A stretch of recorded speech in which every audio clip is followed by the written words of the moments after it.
Hello दोस्तों, विंदारा classes में आपका स्वागत है। ये गुणनखंड गुणज एवं गुण का दूसरा वीडियो है। इसमें मैं कुछ प्रश्न लेके आया हूँ और भी कुछ प्रश्न कराऊंगा। इसके बाद वीडियो को समाप्त करूंगा। आप देख रहे होंगे ये जो क्वेश्चन है ये पहले वीडियो में भी बताया जा चुका है। दूसरे वाले वीडियो में इसलिए रखा है कि आपको कन्फ्यूजन ना हो। एक बार और इसको सॉल्व करा देता हूँ, काफ़ी पूछा जाता है। तो सबसे पहले देखिए, इसमें 4 है, ये ब्रेक हो सकता है, यानी कि इसका फैक्टराइजेशन हो सकता है, तो इसको हम करेंगे। 4 को हम लिख सकते हैं 2 इंटू 2, फिर पावर 11 लिख दीजिए, फिर 7 पावर 5, फिर 11 पावर 3 इम्प्लाइड एट। तो ये कितना हो जाएगा, 2 की पावर 11, फिर 2 की पावर 11 गुणा हो जाएगा, फिर गुणे 7 की पावर 5 हो जाएगा, फिर 11 की पावर 3 हो जाएगा। तो पूछा है कि अभाज्य गुणनखंड कुल कितने हैं, तो जोड़ लीजिए 11 इसके 22, 22 5 27, 27 3 30। यहाँ पे उत्तर जो हो जाएगा आपका वो हो जाएगा 30। मैंने ऑप्शन नहीं लिखे हैं। जनरली ऑप्शन लिखने से क्या होता है कि सारे बोर्ड पे जो है पूरा भर जाता है और हम आगे सॉल्व करते हैं जब तो समस्या होती है। तो दूसरे क्वेश्चन को देखते हैं। 45 के गुणनखंड है, इसको हम कैसे करेंगे। जब ऐसे क्वेश्चन आते हैं तो दिमाग में एक ही बात होना चाहिए कि बिना ऑप्शन के हमें लगाने आना चाहिए। तो जब ऑप्शन आता है तो बहुत आसान हो जाता है। 45 का गुणनखंड निकाल लीजिए। 5 6 15 और 15 3 45। तो कितने गुणनखंड हो जाएंगे, 1 2 3। अगर पूछे गिनने को कहे कि अभाज्य कितने गुणनखंड हैं तो 3 हो जाएंगे। नहीं तो आपको ऑप्शन में देगा कि गुणनखंड कौन कौन है, तो आप मैच करा लेंगे। मैच करेगा क्या, 5 इंटू 3 इंटू 3।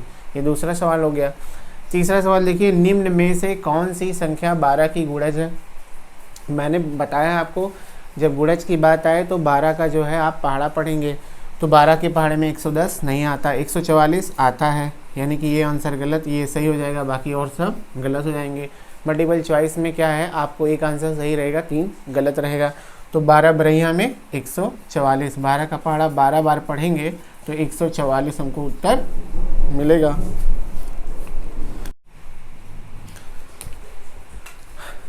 आइए कुछ और प्रश्न देखते हैं। देखिए, इसमें निम्न में से कौन सी संख्या अभाज्य है।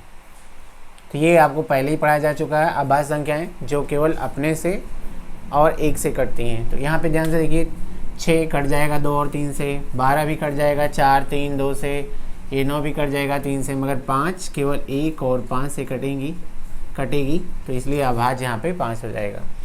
वह छोटी से छोटी संख्या क्या है, दूसरा प्रश्न पढ़ रहे हैं, जिससे 72 से गुणा करने पर 112 का गुणज प्राप्त होता है।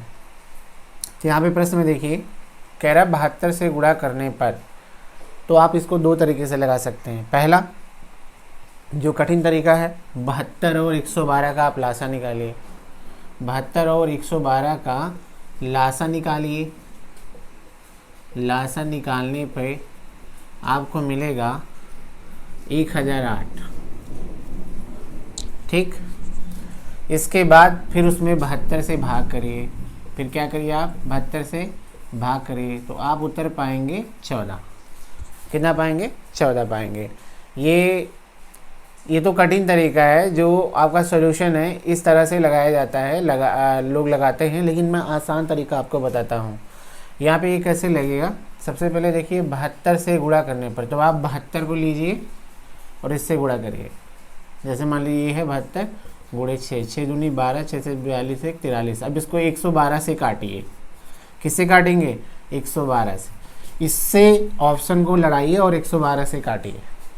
तो कोशिश हमारी यही रहती है कि जो क्वेश्चन कठिन होते हैं उसमें हम लास्ट से ऑप्शन लेके लड़ाते हैं। ये भी ट्रिक जान लीजिए, जो आपको कठिन लग रहा है क्वेश्चन या कठिन है, उसको लास्ट ऑप्शन से लेके चलते हैं हम, लास्ट और थर्ड तक ज़्यादातर वो आ जाता है। तो हम ऐसे करेंगे तो देखेंगे 112 से नहीं जा रहा है, इसमें भी ज़्यादा समय नहीं लगेगा। जितने में एलसीएम निकालेंगे उतने में ये क्वेश्चन लग जाएगा।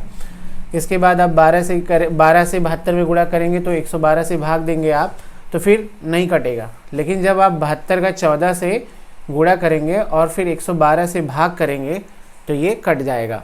तो इससे आपको आसानी होगी और उत्तर मिल जाएगा आपका 14। इसको फिर से समझिए कि 112 का गुणज प्राप्त होता है, यानी कि 112 के पहाड़े में आएगा। अब 112 का पहाड़ा हमें याद नहीं है तो हम क्या करें, तो हम 112 से ही जो संख्या हमको मिलेगी 72 से गुणा करने में उसमें भाग करेंगे। चलिए दूसरा प्रश्न हो गया। यहाँ पे देखिए तीसरा प्रश्न, इसमें कह रहा है कि निम्नलिखित में से कौन सी संख्या 1 से 17 के बीच की सभी अभाज्य संख्याओं से विभक्त होती है।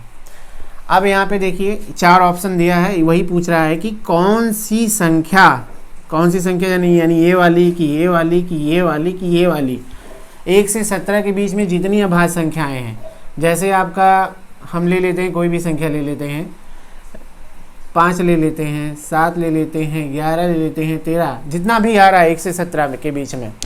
तो कह रहा है कि कौन सी संख्या 1 से 17 के बीच की सभी अभाज्य संख्याओं से विभक्त होती है। तो सबसे पहले हम 2 से चेक करेंगे। भाई 2 होता है, 3 होता है, 5 होता है, 7 होता है, 11 होता है, 13 होता है।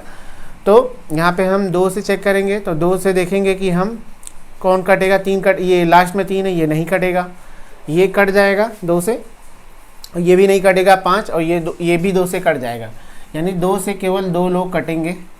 अब ये हम कैसे बोल रहे हैं, आप काट के देखिए इसको, देखिए 51, 51, 13, ये नहीं कटेगा 2 से, ठीक है, 2 से नहीं कटेगा। 2 दूनी 4, 2 पंचे 10, फिर यहाँ पे आ गया 15, 2 सते 14, फिर 1 आ गया, फिर 1, 2 पंचे 10, फिर 13 आ जाएगा, नहीं कटेगा 2 पंचे 10।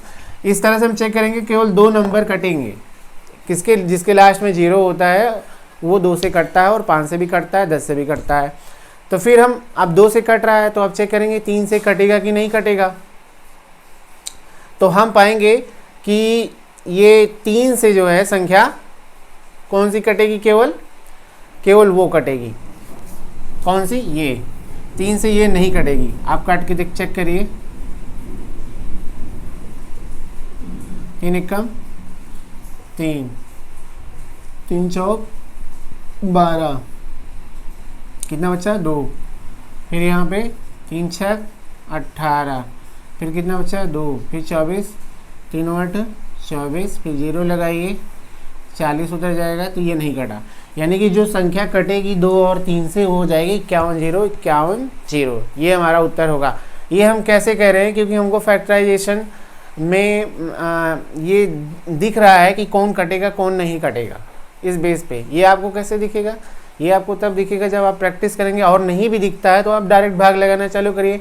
मैं तो ये कहूँगा ऐसे जो प्रश्न हैं उनको थोड़ा सा टाइम दे के लास्ट में ही आप करेंगे, नहीं तो ये क्या होगा कि काफ़ी समय आपका खाएगा और आपके आसान वाले प्रश्न छूट जाएंगे।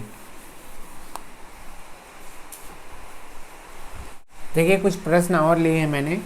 प्रत्येक विषम संख्या का गुणनखंड है। प्रत्येक विषम संख्या का, कोई भी विषम संख्या ले लीजिए, जैसे हम 3 ले लेते हैं, या जो है हम 17 ले लेते हैं, या हम 11 ले लेते हैं।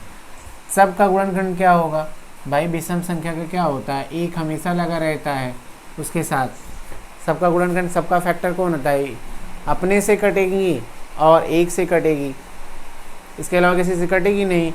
तो अपना यहाँ नहीं बताना है प्रत्येक विषम संख्या का, यानी हर विषम संख्या का बताना है। 3 का नहीं बताना है, यहाँ पे 3 दिख रहा है तो 3 बता दे, 5 दिख रहा है तो 5, 17 ले लीजिए, जैसे विषम संख्या 17 ले लीजिए, उसका गुणनखंड क्या होगा भाई, 1 से कटेगा।